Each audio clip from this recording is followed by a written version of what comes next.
wanted to talk today about media use with big kids. And I wanted Erik to be here because I think it's a parenting decision. It's not just mom's decision. I think that it's really important that both parents be on the same page with this, and really sort of make a plan. I think with parenting, I think some of the worst parenting decisions I feel like I've made, I have been because we hadn't had a plan. I've been like, oh yes, just go ahead and do that. Oh, why did I just say that? Kind of thing. Yeah, if you don't know what you're going to say in advance, you will be asked some crazy things. Well, exactly, and I think that, and what I guess I want to define too, when we're talking about big kids, we're not talking about 6-year-olds. We're not talking about 8-year-olds. We're not even really talking about 9-year-olds. I'm talking about really 10 plus, but mostly 12 plus. Mm-hmm. When we're talking about we're talking about big kids that they're starting to somehow, like through the air, know what's going on, like with media. Yeah. Even if you have been a parent that's been fairly sheltering for a good portion of their life, because of your interests, they're going to have interests. Yeah. I think that that's really important. We talk about media a lot with regards to Waldorf, but you still have interests that come through when we're talking about and it is what it is. And go ahead, what you look like you're ready to say something. But I mean, sometimes they see things you're interested in and they're curious, but sometimes it's just like something that's in the ether. It feels like that. For some reason, they latch onto. Because I remember we got a big laugh because the co-op kids are about Sam's age. They were all talking about, hey, we got to figure out how to get to see Suicide. Oh, Suicide Squad. I was not. I mean, none of these kids saw it or got to see it. No, but it was definitely. But it was like somehow they were like. They had it in their heads. There was like this thing that was being, happen. Yeah, there was this thing that was being discussed in hushed tones. It was really kind of funny. It was really kind of funny because a couple of us parents had to go, okay, we're gonna have a talk with y'all about Suicide Squad, like a co-op, because these kids are about 10 and up. Yeah. Some of them are 13. So and we're talking about a group of like maybe 6 kids, and so it's just kind of funny how it kind of just it's in the mix. It's almost in the air. And it's impossible to not know, regardless of how much media you get. It's impossible probably to not have heard of Batman and the Joker. Well, right, absolutely. And so I think that really when I was looking at this topic, I was thinking about a couple of different things. I was thinking about the role that temperament has with regards to media use. And I was thinking about the role that your own interests have with regards to your child's media use, and then sort of how you navigate that. And so I welcome questions where we're working through this, because definitely, like I said, we're on 2 different cameras. That's why you see me going here and then going there. But definitely ask questions, because we've got people on both sides here, on both cameras, and we really just want to help you navigate this and talk to you about how we've navigated it, because sometimes there have been a time or two that I don't think we navigated it very well. No. But then I think on the whole we navigate it pretty good. Yeah. Most of the time. So I guess let's start with the computer. I think that the rule of having a computer in a child's room is a no-no. Well, yeah. There's too many things out there that, I could go on a list of like scary things that I've heard about. But right. Not to go into detail. No, it's not a good idea. So then we talk about smartphones, because they're basically a little computer. Yeah. And we have a rule here. For one, I will say that our older 3 children, had a phone, not a smartphone early on, but had a phone because they were traveling back and forth between our house and my ex's house, and the phone use was not available to them over there, and so they had a cell phone. But it had a purpose. That was the purpose. The purpose was that. And so when parents ask me, oh, how old should my child be before I get them a phone, I ask them, well, what's your child doing? What is the need? Yeah. So here we have Super Sam, who's almost 12, and he's like, ooh, do I get a phone? I'm like, no. I don't know what you're thinking, but that's not happening.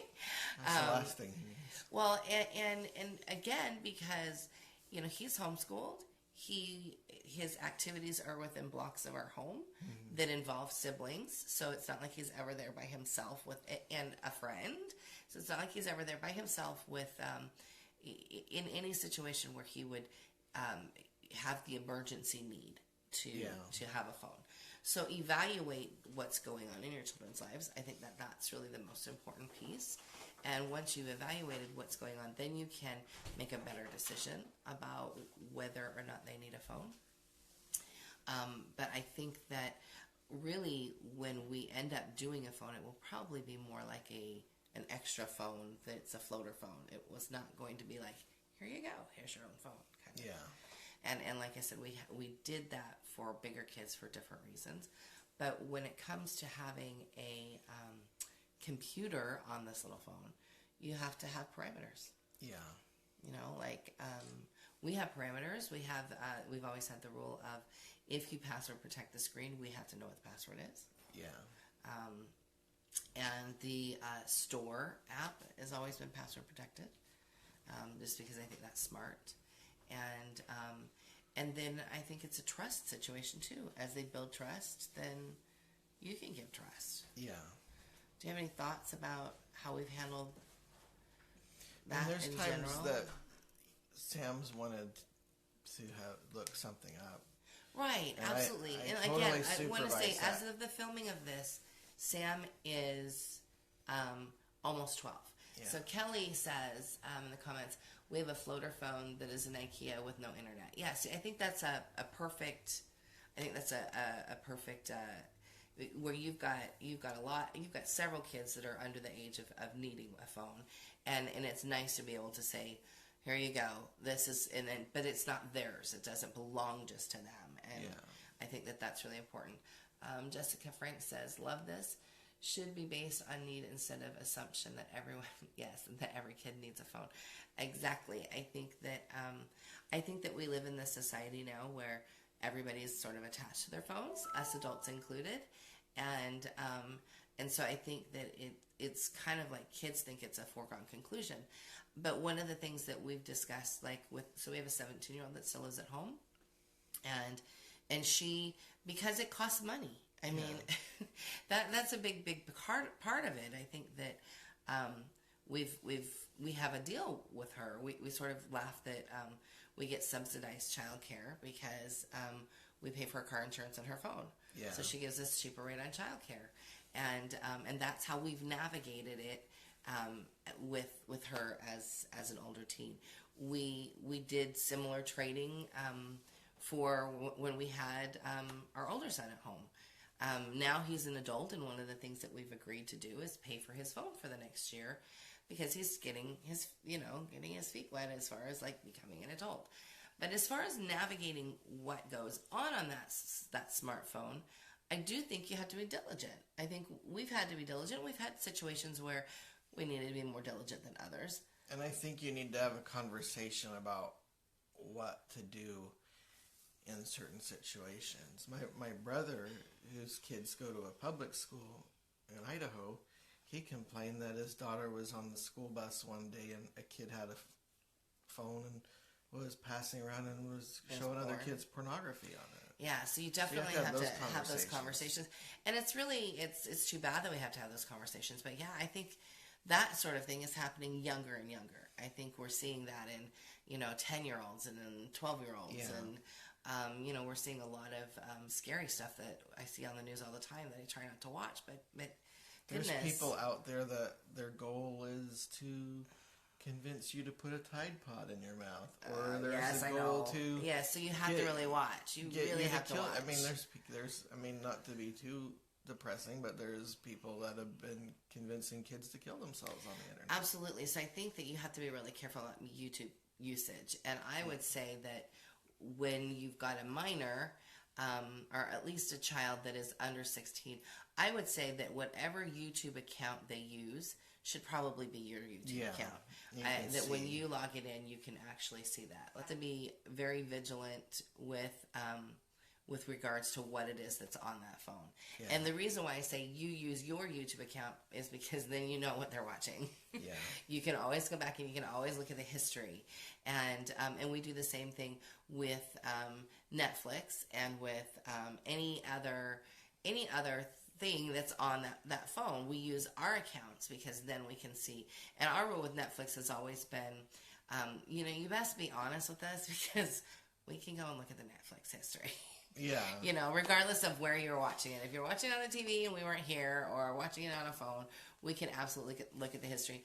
And so when they whine and complain, I go, gosh, when you have the money to pay $12.99 a month to Netflix, and you're old enough to make a contract as an adult, then we'll talk about it. I mean, also, too, I think sometimes we'll make assumptions that things are okay when they're not. Like, on Netflix, there's, like, the kids... Yes, and that's not always, and there's like Agents of S.H.I.E.L.D. on there. And that's not, while that's a show we enjoy, it's definitely not a kid's show. There's things that like a 10-year-old need not be worried about watching. Absolutely. That show. I think that's, there's assumptions that you want to be able to make as a parent, and you can't. You can't make that assumption at all. And like Media Beyond Videos, I've known parents that they've bought kids... like manga and thinking, oh, it's a comic book, it's okay. It's not. It's not okay. And there's some manga that's age appropriate, but there's some that's going to really confuse them about issues of sexuality. Yes, and so assuming that, oh, that's a cartoon or that's a comic book, it's okay. Right. I've known a lot of parents that have gotten some trouble because they just assumed, and then it turned out that it went on about some things that they weren't ready to discuss or the kids weren't ready for. Well, and I think that with regards to things like manga, because it's in the library, you have to educate your library, I think, for one, because it'll be in the kids section otherwise, because they do make that assumption that it's a comic book. But you need to, if you have a child that's interested in manga, you need to find somebody who knows manga and ask questions. Yeah. And we've been very lucky. Our oldest child, he's not a child. He's just a grown-up. It just feels weird to say that. Yeah. He has enjoyed manga through his teenage years, and I can go to him and I can say, Harry, what do you think about this one? And he'll be like, no, that one should be 14 and up, or 16 and up, or you should stay away from that one altogether. And I think that's been super helpful for us. So find somebody that you trust. Because even though we like a lot of out of the mainstream things, manga is not one of them. I think you have this that's alternative. A whole world that I'm not super familiar with. Right, that you have this alternative media world that is giant, and that's just not something that we're super interested in. And so it's very helpful to have somebody that that can help you navigate that. So ask around, ask friends, ask family members, ask on the internet. You are always welcome. If you're part of our Ask Melissa group or one of our membership groups, to ask me, and I'll ask Harry. He's always really good about helping me navigate those situations. I was in a library once, and they had. I was trying to see if there was any more comments. I was in a library once in the teen section, and they had the Walking Dead comic books. Yeah, and those comic books are very R-rated, and they're really graphic. They're really, really graphic. So you I think sometimes you do have librarians that aren't. Yeah, you have to really make sure that you educate the librarians about their sections as they maybe. Right. And I think there's a lot of assumptions that are made. And I think that what we're looking at is in the last, in the alternative media world, adults have always read those things. Yeah. But in the last probably 15 years, we're seeing that in the mainstream, it's okay for adults to like this kind of stuff. Where before it was kind of like, only the nerds liked that, but now you're seeing more and more people liking it. So my hope is that because of that, you're going to see librarians that are trained more. Yeah. You're going to see people that have a better knowledge of things like that. And so I think that when we're talking about these young teens into older teenage years, it's just about paying attention. Yeah. And you have to pay attention to that obviously when they're really little too. But I would say that they're really starting, after they've hit that 9-year change, they're really starting to beg for their own autonomy in a lot of ways. And you have to really be able to navigate where you're okay giving that. And so I get the question I get a lot from Waldorf parents that are navigating the teen years for the first time is how much TV is too much TV, or how much TV is enough TV. And so one thing that I would say first is we should talk about temperament, because I would say that when I think about all of our kids, I would say the more sanguine ones generally don't have the time for TV. Or they do, like I think about Jacob. He'll watch, but he's like, and he'd rather go do something else. Yeah, he might watch for a half hour. I never had to worry boom, about he's outside running around. I never had to worry about him. I never had to worry about him being somebody who was going to be a couch potato, because that was just not going to be him. So if you are active as a family, then you're going to have the TV on less. In fact, that was our rule when they were all younger. When Harry was the oldest, obviously he's always been the oldest at home, but when he was like 12, my rule was, well, we're just going to stay so active that we're not going to have time for the TV. And we did that for the most part. Our rule was like no TV until after 4, and then it was if all of our chores were done, and if, we had this criteria. And we treated screens as screens. If it was a computer screen or a TV screen, it was still counted as media. And so, if you chose to spend your screen time on the computer, that didn't mean that you got to then turn around and watch a TV show.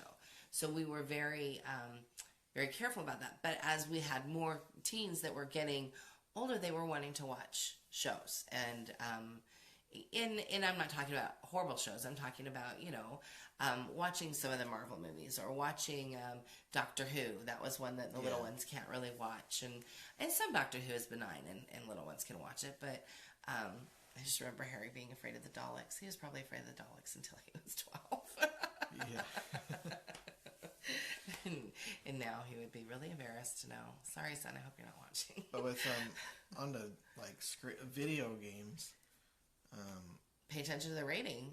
Pay attention to the ratings, but also pay attention when you tell them to get off of it. Oh, are yes. they irritable? Are they grouchy? Right. Are they angry? Absolutely. Or is it just they turn it off and go dee-dee-dee, so, on to the next And thing. that's going to be a temperament thing, too.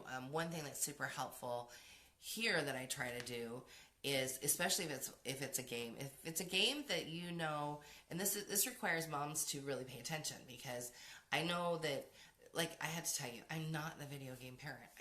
I'm just not. He is. And so I'll ask him all the questions I need to. Just because, for the most part, it was not part of my upbringing. I was an only child. We did not have that. That was just not, it was not part of my upbringing. Yeah. So while I had things here and there, I enjoyed playing Q*bert at an arcade, or I enjoyed playing Centipede or something like that, it was not in my home. And so I'm not the parent to ask about that. But I have to educate myself on what it is that they're playing. So I will ask, are you playing a game that has save points? So save points are these points in the game, right, where they can save their progress so that when they come back to it, they can pick up where they left off. And so what I usually try to do, if I know that Sam is playing a game that has save points, I will say, you have 5 minutes to get to the next save point, and then you got to be done. Yeah. Because he's phlegmatic, and he could play all day. But we've been careful that kids aren't playing things that there's depictions of. Oh yes, that's absolutely, killing people. You have to be really careful about that, and I think that, I've always sort of made the distinction about whether or not you're defending a keep and it's an alien that you're defending, or if you're actually shooting people, and that's a real problem for me. Because I think that that's really where so many kids get desensitized, is in this idea that they're killing people. Well, I mean, when I was growing up, it was Atari and the original Nintendo. Right. And, nowadays it looks extremely realistic. It does. It looks extremely realistic. I mean, Harry told us that new Zelda game that he played on the Switch looked like crazy realistic. He felt like he was there. And you have to be careful about that. You do. Kid, and Harry's an adult. Harry's an adult, but he's also got autism spectrum disorder, and so I think you have to be really careful about knowing. You have to do your diligence. You have to really pay attention And I don't think there's a time, now he's an adult and he's out of our house, but when he was in our house, I still was like, okay, let's talk about this. Okay, so I'm going to grab some comments here. April says, any advice about rules for texting with friends? For example, we have a floater phone for kids, but just recently started letting our 15-year-old text a few friends just from 4 to 8 p.m. on weekends and 9 to 8 a.m. On weekdays and 9 to 8 p.m. on weekends. The problem is she wants to text the entire time. This was not my intention, and she knows this. I set these times so that we wouldn't have to worry about middle of the night texting. Give them an inch and they'll take a mile. I don't want to place this constantly. I think that since you have a 15-year-old, this is definitely... Do you know this 15-year-old's temperament?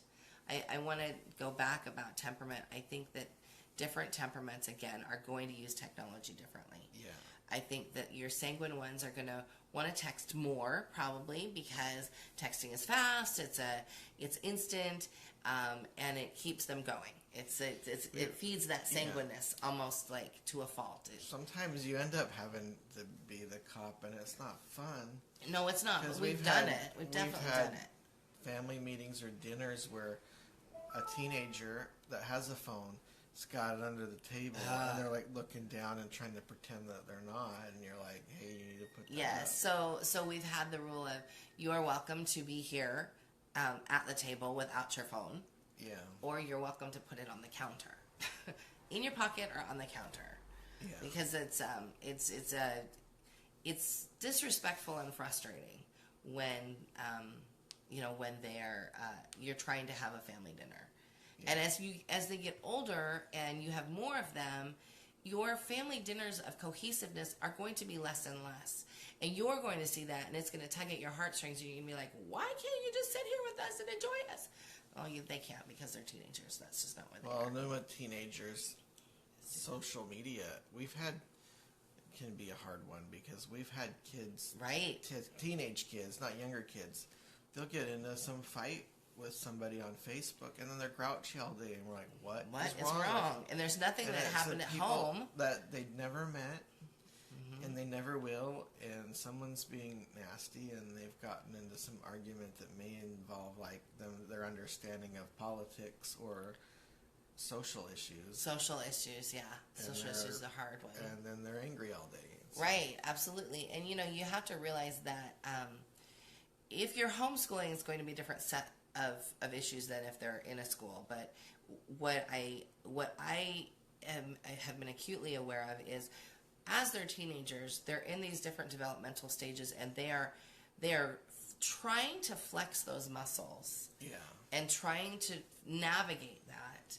And if there was no phone setting, they would be doing that face to face, and that face to face is always different than trying to navigate that understanding of politics and understanding of social issues on a phone. I think that Facebook is a horrible place to try to understand those things, but it is the place of choice for most Americans, and I would venture to say most people of developed countries across the world. I think that is where most people get their news, and I think that even though you can make a choice as an adult to not get your news from there, that is definitely where a lot of people get their news. And so if you have children that are trying to flex those muscles, be aware and we had to get good at just saying, did something happen online? And just ask, is that why you're grouchy? What's going on? And really be empathetic, I think, and also use it as teaching moments that these are people you are never going to see. Could you just walk away? Could you just, I can remember Harry being really upset about some things in some groups, and one of the things is that I remember very clearly was him getting into discussions of faith, and then feeling like he was bashed because of his faith, and so it became a teaching moment of, well, don't get into those discussions. It's not something you should be talking about unless you know you're among others that believe the same way. then don't get into those discussions. It's not a fun thing to have to defend your faith when you're an adult. It's definitely not a fun thing to defend your faith when you're 16. Yeah. And you're still trying to figure that faith place out, and you're still trying to build that testimony. So, really be very careful about sort of what they have access to. Our rule has always been too with things like Facebook is that if they have a public profile, that we have to be on it. We cannot be excluded. We have to know passwords. It's always been our rule. If a kid changes the password and doesn't tell us, then the phone becomes ours. Yes. At least for a determined amount of time. That we've always felt like, for one, we're the ones paying for it. Yes. So it's Exactly. ours. It belongs to me. It does not belong to you. It is loaned to you. And so, we've always been very open about that. It belongs to us, and so we have the control over it. But with regards to what April's asking with texting, I would just say that one of the things, because here's the thing, I'm gonna out myself. I would much rather text somebody than talk on the phone, and some of that is because as a coach, when I'm talking on the phone, I talk on the phone a lot, and so I would rather text somebody. So I will say to a kid, why don't you just call them on the phone? But that's not, when we were kids, we sat on the phone for hours in the night. I can remember my mom being like, you got 10 more minutes, wrap it up. And so I do think that what we're seeing is texting is a replacement for what we did as kids. Yeah. And so I guess what I would say with that is I would really just make the family rule that, okay, if you're going to be texting, I mean, one thing that would curb that texting is that if it was a T9 phone, nobody wants to text like that. No. But if it's not, obviously a full keyboard, I would just say that you put parameters on it, and you have parameters on it being on the weekends. Maybe cut that weekend time down if it's frustrating you. Talk to your child, especially at 15. I think that it's definitely a time when you can say, okay, we're gonna have to put up some rules, and I always tell my kids, don't make me have to make rules about something. Yeah. If I have to make rules about it, I promise it will benefit me more than it benefits you. I promise. But if you can keep it under the radar and police yourself and, flex that will of yours, then I will be so proud of you, and I will not make a rule about it. Because that's really what we're trying to do, is we're trying to get them to a place where they're flexing those muscles themselves and making, policing themselves. And that's a hard place for them to navigate. And I think that they're trying to figure it out, that 15, 16 place. Ellie is 17, and the only thing that I see her doing these days, like, she likes Snapchat, but you have to be careful with things about, like, Snapchat, because Snapchat's one of those, it's gone in 24 hours. Yeah. And so you have like that. I don't know. Yeah, I don't remember what the rules are totally. So she says to me the other day, I don't know if you heard her, I think it's really cute how you guys can't navigate your phones. I was like, I can navigate my phone, thank you very much. I just don't do all the same crap you do. She does Snapchat, Twitter, Instagram, Facebook. Yes. And yes. All that stuff. And so you have to be, you have to be really, again, go back to being careful about what it is that they're doing. And be in a place where you are constantly able to police it and constantly able to, you have open communication. So it's always been for us, like I said before, that I'm not going to be upset as long as if I want to see something on your phone, that you are willing to hand it to me at any time. I do not consider it an invasion of your privacy when you are a minor living in my house and I'm paying for your phone. Yeah. If you would like to keep a diary, do what normal people do. Put it in a book, keep a lock on it. Do not keep it on your phone because it is my property and I am allowed to see it. Now, for kids that purchase we had it set up that, I think we still do, that all the pictures were uploaded to a cloud account. Yes. And everybody's pictures were every picture that they took. Every picture that they took went to, I'll grab that question in just a second, went to a cloud. So if you don't know what we're talking about, I'm not talking about, so with iPhones, I know they have their own specific cloud. don't rely on that unless you have access to that cloud. So we had Dropbox, and we also have OneDrive. So everybody's pictures go to one place. Yeah. One place. And guess what? Mom can see that place. I can remember, it seems like I had to say to her, I think she was like 13, how come you taking so many screenshots of Chris Hemsworth? She was like, how do you know I'm taking screenshots of Chris Hemsworth? Well, because it uploads to Dropbox. So when they know that then they're more mindful.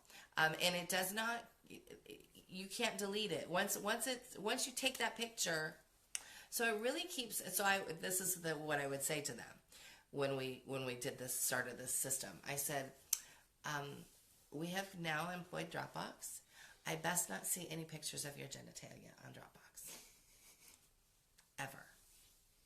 And they're like, okay, why would we do that? I'm just saying, I don't ever want to see that. So it helps just like be there ahead of it so that you don't have it. So Tara asks, do you feel there's a link between ADHD and screen time? I think that it's a trigger for it. I do think that it can take a child that is already, going in that direction. Definitely aggravate it, for sure. And aggravate it. I definitely, for sure, think that. I for sure think that that it can be a problem.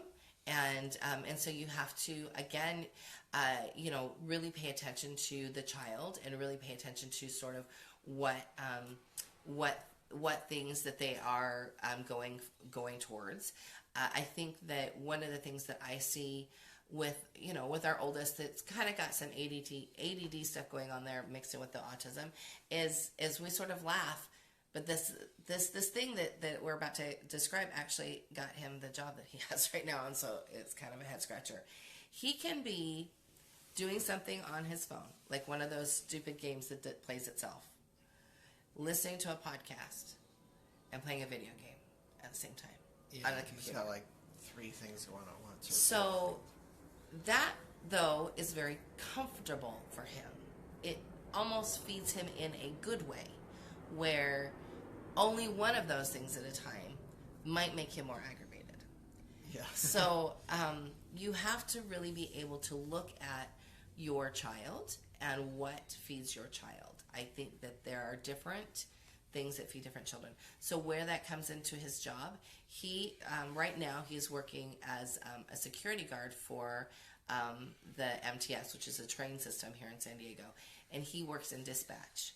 And when he came home the first day, because they sort of let them choose where they want to be in security, and he really asked to be in dispatch. And I said, "Why did you want to be there?" He said, "Because it's awesome.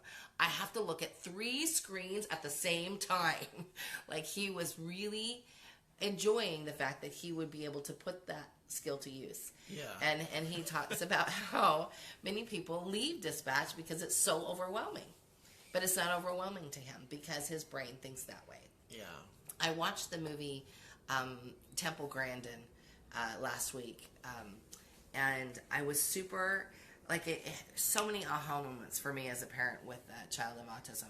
And I see Erik's phone is about to die, so if we lose that one, we're just going to be on this one. Yeah, I had it at 40% when we started. I thought that'd be plenty of time. Oh, well, we'll wrap it up here. Sorry. But anyways, with regards to Temple Grandin, if you've got a kid on the spectrum, or a kid with autism, I think it's an excellent watch for you.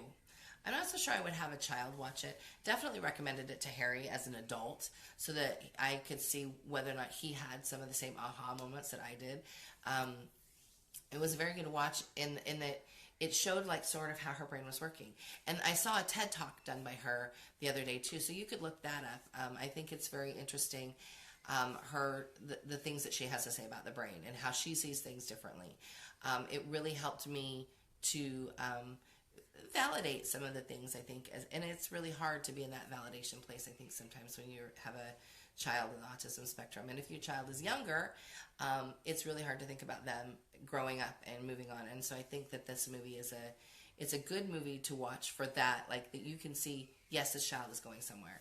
And even though, with regards to Harry, and I'm kind of veering off here to a special needs thing for a minute, but even though he's not doing what we thought he would do when he came home from his mission, he's doing something amazing that that suits him. And I think that that's really what we have to pay attention to. But with regards to his media use, he's always been the kid that I'm like, stop it. But there were things that fed him and made him jittery, and then there were things that fed him and chilled him out. And so that's a very interesting, again, temperament too, because he's very phlegmatic. He could do that all day. Cholerics probably aren't going to have a whole lot of time for video games because they got other stuff to do. Yeah. On their mind. It's the way our head works that I can't control it. So if I can't control it, then I probably won't do it. Yeah. And I think that probably the same. I think that you could have the same thought about maybe some melancholies. Maybe would play some games, but not get stuck. But maybe I think it depends on the situation. So I think with regards to how you're navigating media, just be mindful. Now I will say, like Sam is almost 12, and he has a love of the classics, thanks to who his dad is. Yeah. And the classics being old stuff.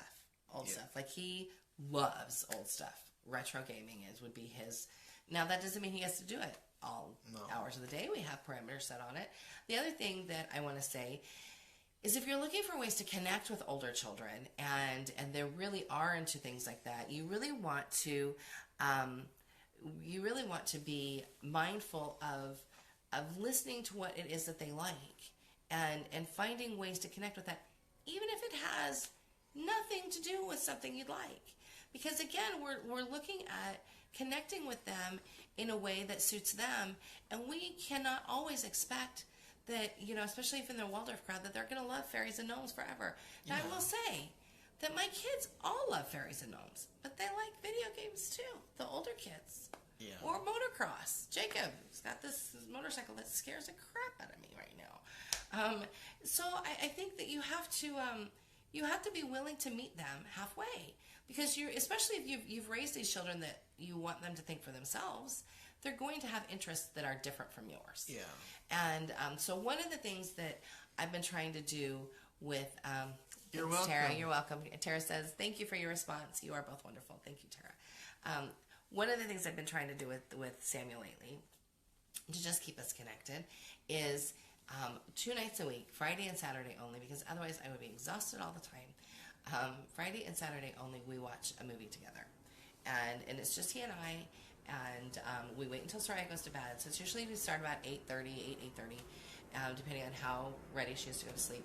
And he and I watch. Now, we just finished the Lord of the Rings trilogy. Holy cow, that took us a while, because we watched the extended versions. But it was great. He's read The Hobbit. He has not read The Lord of the Rings yet, which is usually my rule, that you have to read it first. But he'd wanted to, and he'd read The Hobbit, and we'd watched the Hobbit movie, and so he really wanted to also experience The Lord of the Rings, so we did that. I was not uncomfortable with the level of violence and with his age. Yeah. I would say that, like I said, he's almost 12. A younger child, I would not have been comfortable, because there are some pretty hairy scenes. Yeah. Most of the scenes are of humanoid, whether they be orcs or humans or elves, dying. And so, I wanted to be very careful with that. So now we have embarked on the Star Wars. It's not a trilogy, it's a saga. So we started with episode 1 this last week. And so in 3 months, I think we'll be done. Maybe. Yeah. But I'm bringing this up because I want you to find ways to connect with them. Find ways to connect with them on their level with what they want. So I know he loves movies, and I love to sit and watch with him, but he let me pick. And I was like, well, I really want to get clear on some holes I think I have with Star Wars. He's like, let's watch it all. I said, okay, well, it's going to take us a while, because we got the Clone Wars, and we've got a whole lot of cartoons and things to watch in between there. So I guess I'm bringing this up in the thing that if you are trying to connect with an older child, and even though you would rather take a walk on the beach or go on a hike, that might not be what will connect you to them. So you have to be aware of what will connect you to them, and then go from there. So I hope you guys have a wonderful week.